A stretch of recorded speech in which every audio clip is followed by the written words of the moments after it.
আয় সালেন, কিসে বাধা দিয়েছিস কেন লিগা? তুই আরে কি কারণে এইভাবে মারতাছস?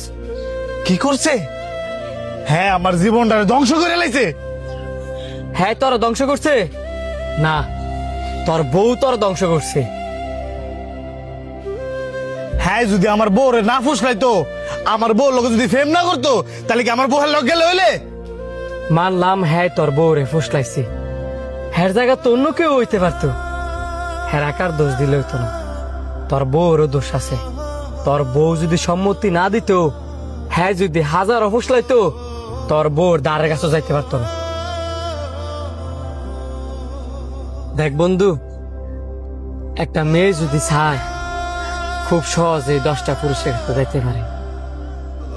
কিন্তু একটা পুরুষ চাইলেও, একটা মেয়ে যদি না চায়, হাজার চেষ্টা করলেও ওই মেয়ের দ্বারের কাছেও কেউ যাইতে পারে না। বন্ধু, আমি আর কি করতাম? এরে বালারা ওঠে লেগা ওই প্রবাসের মাটিতে দিন রাত 24 ঘন্টা কষ্ট করছি। মাস শেষে যা বেতন পাইছি সব এর অ্যাকাউন্টে বাড়াইছি। আমি বিদেশ থেকে যত জায়গা জমি কিনছি সব আমি এর নামে করছি। এ আমার কাছে জন যেটা চাইছে আমি তাই দিছি।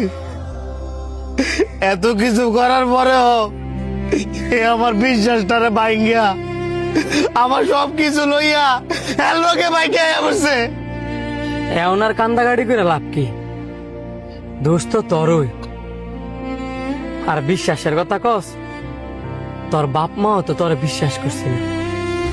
শুরুতে কষ্ট কইরা তোরে বড় করছি, রেন টেন কইরা তোরে বিদেশ পাঠাইছি। আর তুই কি না বাপ মার নামে কিছু না কইরা সব বউর নামে করছস। আর বাপ মার নামে না কর, তুই তো নিজের নামে করতি। আমরা প্রত্যেকটা ছেলেরা হই, পরিশ্রম করি ঠিক হই, কিন্তু নিজের নামে কিছু করি না। আমাদের প্রত্যেকটা ছেলেরই উচিত নিজের নামে কিছু করা। তোর নৌকার তলায় যদি ফুটা থাকে, তোর নৌকার মাঝিরে দোষ দিয়ে লাভ আছে? তেমনও তোর ঘর যদি ঠিক না থাকে, আরেক বেড়ার দোষ দিয়ে লাভ কি?